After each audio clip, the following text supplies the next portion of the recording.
नमस्कार मनीष जी, बहुत बहुत स्वागत है आपका। नमस्कार नमस्कार अंजू जी, बहुत बहुत धन्यवाद आपका। दर्शकों को भी बहुत बहुत प्रणाम।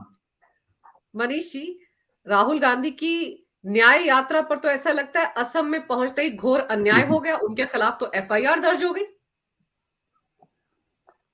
एक्चुअली क्या है ना कि असम के मुख्यमंत्री को कभी राहुल गांधी अपना घरेलू नौकर ही समझते थे। ये बात खुद ही हेमंत बिश्व शर्मा ने कई बार बताया है कि किस तरह से राहुल गांधी के साथ जब उन्होंने मीटिंग तय की, उस समय जो असम के मुख्यमंत्री पद के उम्मीदवार थे या उम्मीदवार मुख्यमंत्री कंटिन्यू रह रहे थे गोगोई साहब के खिलाफ, दोनों के बीच जब टकराहट चल रही थी तो राहुल गांधी को मध्यस्थता करनी थी।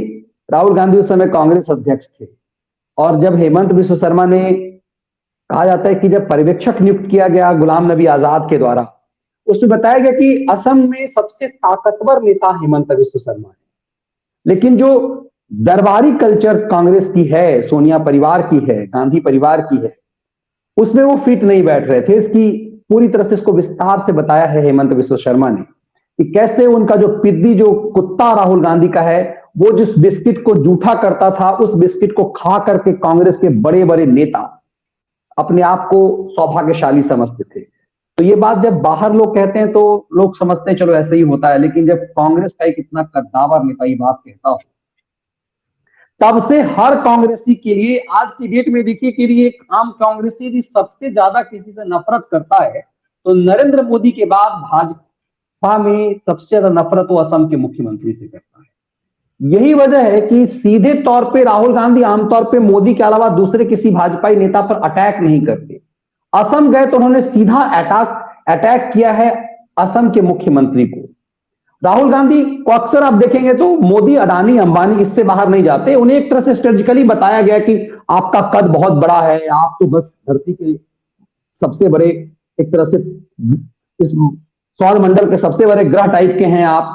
तो उन्हें लगता है कि मोदी के अलावा मुझे किसी पे हमला नहीं करना, कोई लायक नहीं। लेकिन ऐसा क्या है, हेमंत बिश्व शर्मा पर अटैक करते हैं और कहते हैं कि इस देश का सबसे भ्रष्टतम मुख्यमंत्री है।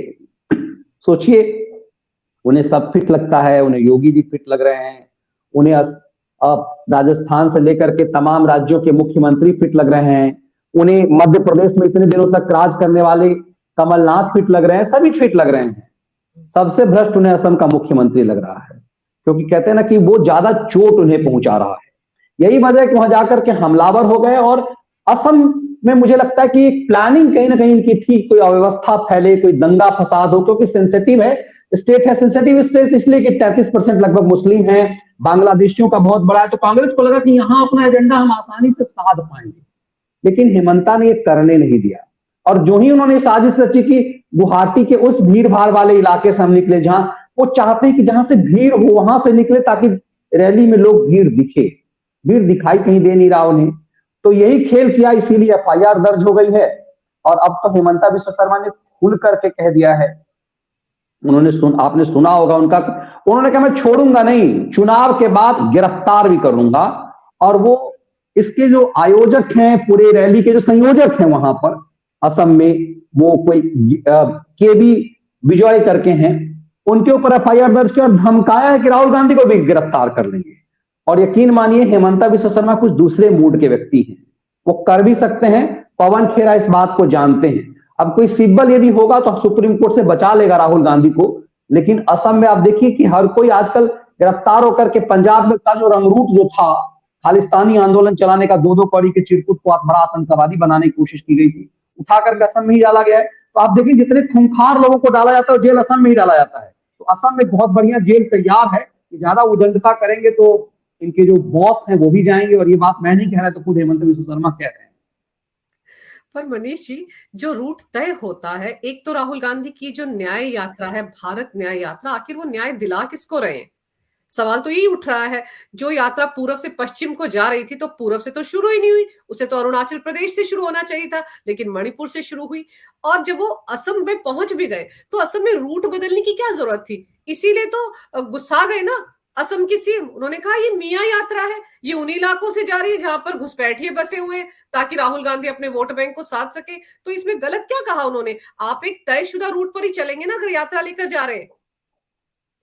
बिल्कुल। देखिए, मुझे लगता है करीब मेरे व्यूअर्स, यदि क्योंकि बहुत सारे व्यूअर्स हम लोगों के कॉमन हैं, उन्हें पता होगा कि मैं अपने शो में अक्सर इस बात को, रूट को समझाया था कि ये रूट कैसे किस इलाके से निकल रहा है, कैसे असम के किन किन इलाकों में जा रहा है। फिर बिहार में, चूंकि मैं बिहार से हूं तो मैं जानता हूं कि बिहार में देखिए किशनगंज जो है वो कश्मीर के बाद सबसे ज्यादा संख्या वाला डिस्ट्रिक्ट है, कश्मीर के किसी डिस्ट्रिक्ट के बाद। लगभग 80% मुस्लिम है।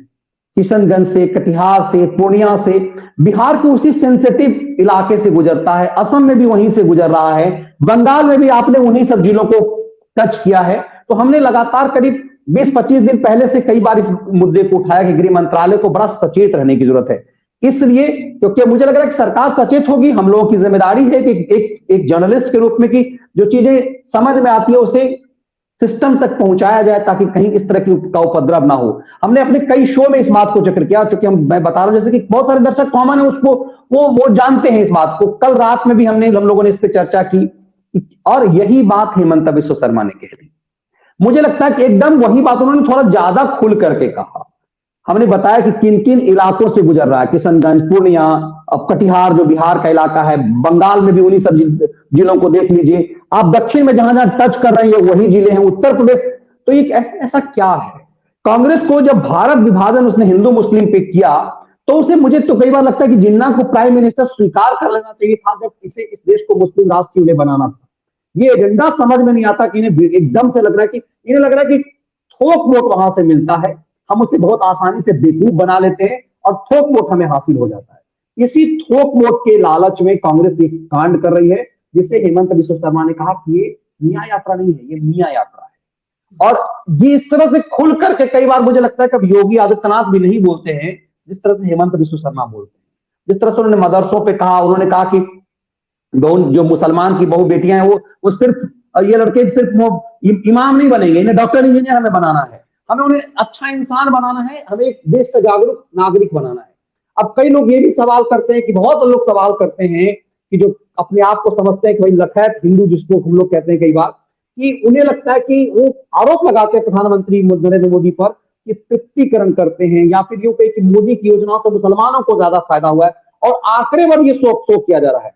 ये सच है कि तुष्टीकरण के उस दौर में इस देश में मुसलमानों को, मैं अक्सर कहता हूं जब मैं कांग्रेस की रिपोर्टिंग करता था तो मैं देखता था कि प्रेस कॉन्फ्रेंस में जो उर्दू अखबार के रिपोर्टर हैं उन्हें सिर्फ ये मतलब रहता था कि दिल्ली की सरकार या केंद्र की सरकार कितने इमामों को कितना 100 रुपए बढ़ा दिया, कितने मदरसा के शिक्षकों को कितना बढ़ा दिया, आम मुसलमानों के लिए क्या हुआ इसकी कोई चिंता नहीं थी।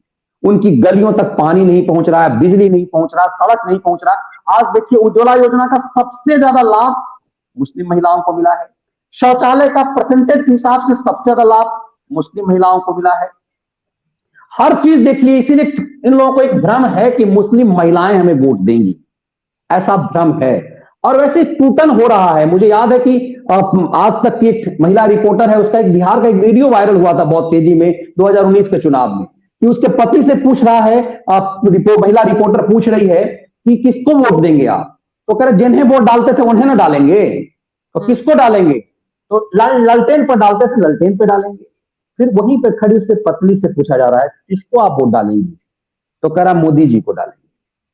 तो फिर वो रूल लूट करके लौट करके उसके पति से पूछती है कि आपको पत्नी तो आपकी कह रही है कि हम तो लालटेन को नहीं वोट डालेंगे क्योंकि मोदी जी ने बहुत कुछ दिया है हम लोगों को, बहुत हमारा जीवन सुधार दिया है हम लोगों का, तमाम सुविधाएं मिली है, शौचालय मिला है, उज्ज्वला। तो कहता जिन्हें वो डालेगी उन्हें हम भी डालेंगे।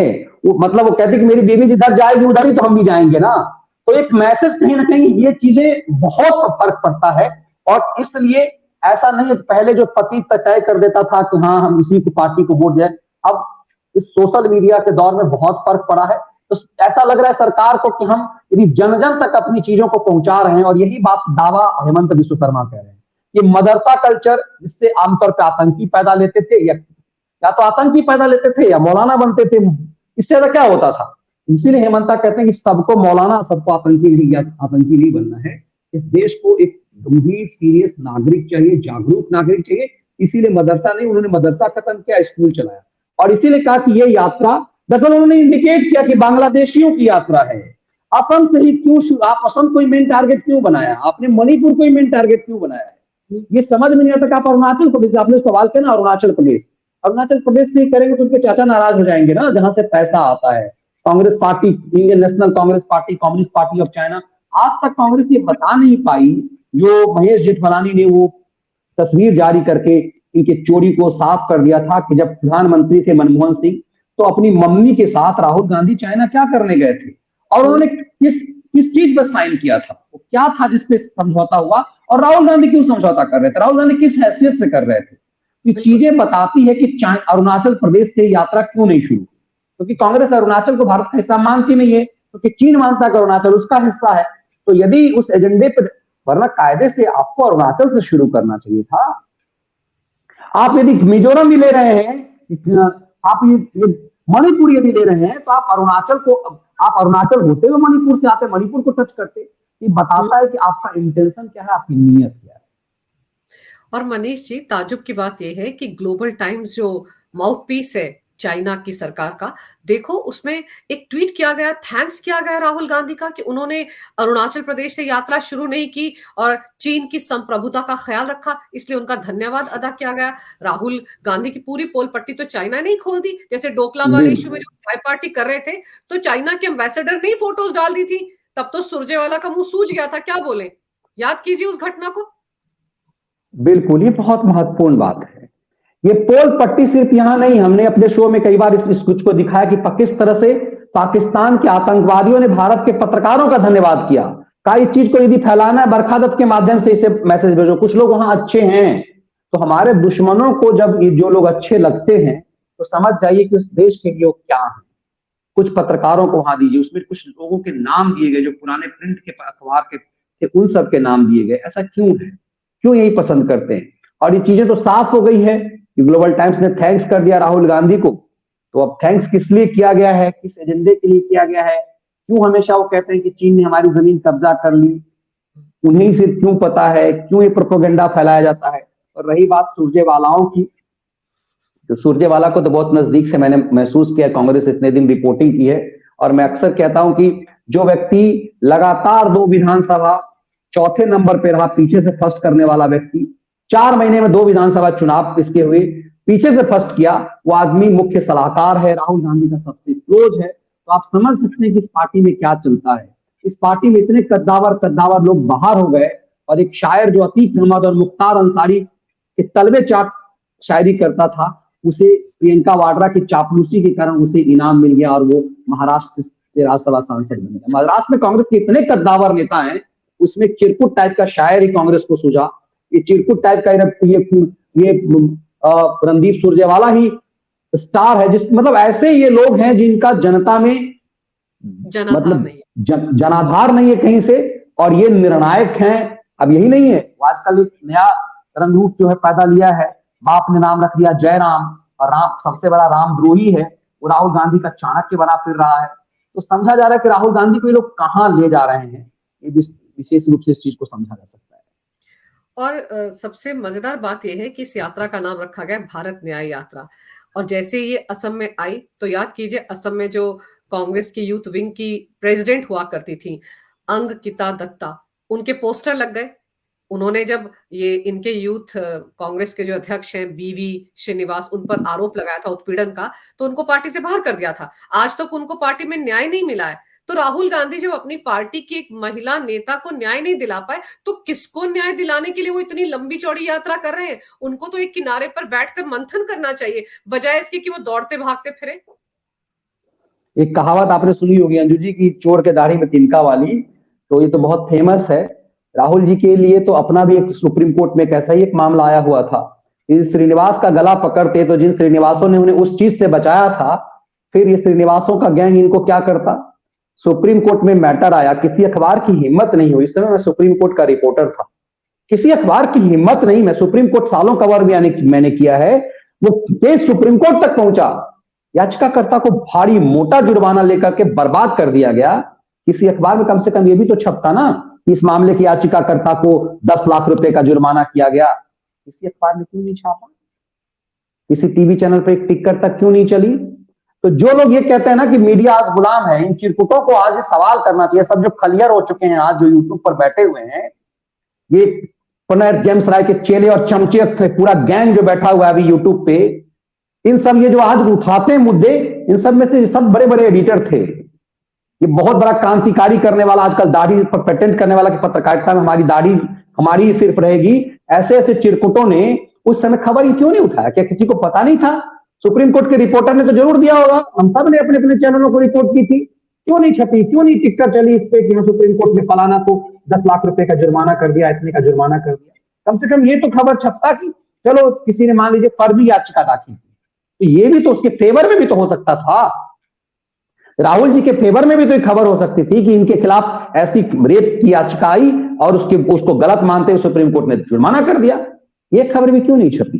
ये खबर भी अखबारों में क्यों नहीं आई? ये बताता है कि हमारा सिस्टम, भाई ये ठीक है कि चलो किसी ने गलत आरोप लगा दिया राहुल गांधी पे, ये खबर क्यों नहीं आई कि उनको जो उसको याचिका करने वाले को जुर्माना लगाया गया? तो श्रीनिवास यदि ऐसा करते तो इसका मतलब छूट है वहां। यही वजह है कि कांग्रेस पार्टी की महिला कांग्रेस की जो अध्यक्ष थी, मुझे तो पता नहीं क्यों, मैं जब कवर करता था उनकी बातचीत से उन्हें बड़ी शालीनता मुझे नजर आती थी। उन्होंने भी छोड़ दिया पार्टी को इन्हीं सब अत्याचारों को देखते हुए पार्टी के अंदर में कि क्या कुछ चल रहा है। तो ये आवाज तो उठनी चाहिए दुनिया के लिए। आप कहते हैं, आज आप फुदक फुदक करके कह रहे हैं कि गुजरात में जो है बिल्किस बानो में मामले में ऐसे हो गया, आज हमने क्रेडिट लेना शुरू किया। बिल्किस बानो के दोषियों को तो सजा हुई, उसे उम्र कैद की सजा हुई, वो कहां छूटे वो सब जो अपराध जिनने किया? यदि सुप्रीम कोर्ट तक से उसे सजा हुई तो बिल्किस बानो के दोषियों को सजा हुई। और राज्य सरकार, ये कानून सुप्रीम कोर्ट के मुहर लगे हुए हैं कि राज्य सरकार को यदि लगता है, यदि जेल प्रशासन को लगता है कि जीवन भर किसी व्यक्ति ने अपने एक अपराध के गुनाह में अपने आप को सुधार लिया है तो उसको क्षमादान मिलता है। ये राज्य सरकार का अधिकार है, सुप्रीम कोर्ट ने माना। अब यदि ऐसा हुआ भी तो ठीक है, आपने टेक्निकली किया जो कुछ भी है, लेकिन उसे तो सजा मिली ना, अपराधियों को उम्र कैद तक की सजा मिली, इनको क्या मिली?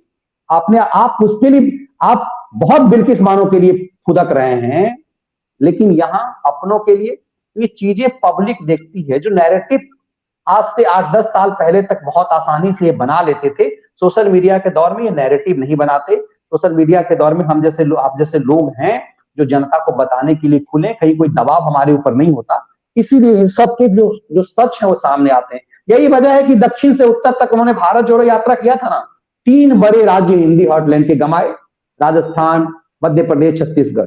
कहने के लिए मध्य प्रदेश में इनकी सरकार नहीं थी, लेकिन तीनों राज्यों में जीत करके 2018 में तो यही आए थे। तो क्या वजह है कि आप तीनों राज्य में, इतनी बड़ी राज्य, आप पूरी हिंदी हिंदी पट्टी जो है आपने गंवा दिया।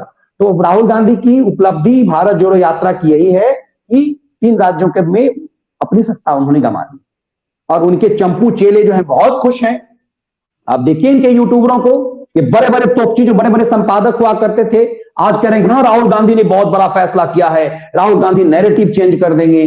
जो लोग 2022 में जितवा रहे थे, 2019 में जो लोग जितवा रहे थे कांग्रेस को, अब वो फिर नैरेटिव नए नए गढ़ रहे हैं। इन सबको थोड़ी सी भी लज्जा नहीं आती है। मुझे कई बार मैं कहता हूं कि अपने बच्चों इनके जो होंगे वो तो कहते हो कितना झूठ बोलते हो, कितनी मक्कारी करते हो, हर चुनाव में कहते हो कि कांग्रेस कितना सीट जीत रही है। ये योगेंद्र यादव कल हम अपने शो में हम लोग बता रहे थे, ये कह रहा था 5% लोग इस देश के जो है मोदी को पसंद करते हैं 2019 में।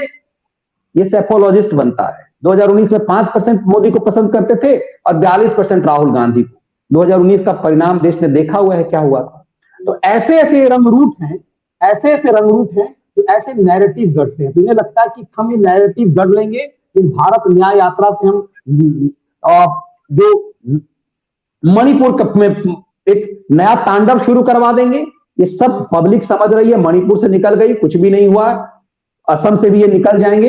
ये अपनी अपनी छवि, खास करके जिस तरह से राममय भारत हो रहा है और इनके चेले चपाटे इन्हें जो बिल्कुल रामद्रोही बनाते जा रहे हैं, देखते जाइए इनकी क्या गत होने वाली है। बिल्कुल राममय माहौल हो रहा है। एक तो इन्होंने जो न्योता इनको मिला राम मंदिर न्यास की तरफ से, उसको इन्होंने स्वीकार नहीं किया, कबूल नहीं किया। हाँ, और ये लोग वहां नहीं जा रहे हैं तो इसका खामियाजा तो भुगतना पड़ेगा। अब तो राहुल गांधी भी रैलियों में कहने शुरू हो गए कि हमने किसी को रोका नहीं है, जिसको जाना हो वो जाए। और 22 जनवरी को राहुल गांधी एक शिव मंदिर में होंगे।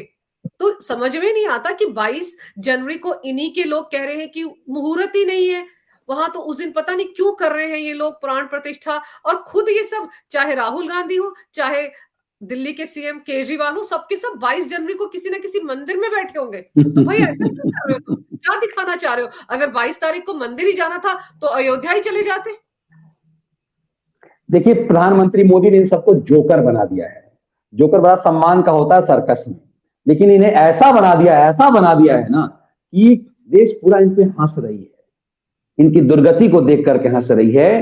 त्रिपुंड लगा करके राहुल गांधी, प्रियंका वाड्रा, वो अरविंद केजरीवाल, ये सब दिखा रहा है कि आखिर नकली और असली ये सब भी त्रिपुंड लगा रहे हैं। राहुल गांधी बार बार दिखा रहे हैं तपस्वी हैं, भोलेनाथ के भक्त हैं।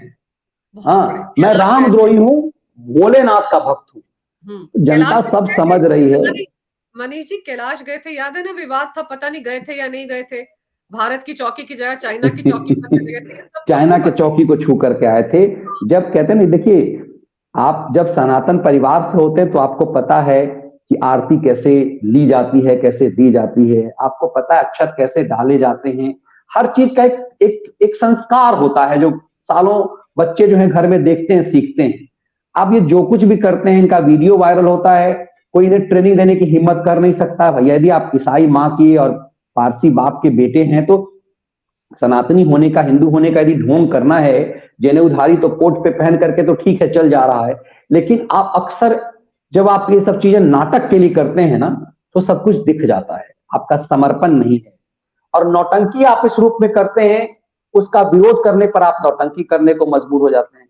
आज अच्छा समय था कि ये सहर्ष स्वीकार कर लेते कि किसी की क्रेडिट नहीं है, सुप्रीम कोर्ट का फैसला है और इसीलिए हम लोग इसको मान रहे हैं। इस देश की सुप्रीम कोर्ट ने भारत सरकार से कहा, मैं कई बार इस बात को कहता हूं कि कहते हैं कि मोदी कौन होता है, मोदी कौन होता है कि ये फैसला लेने वाला।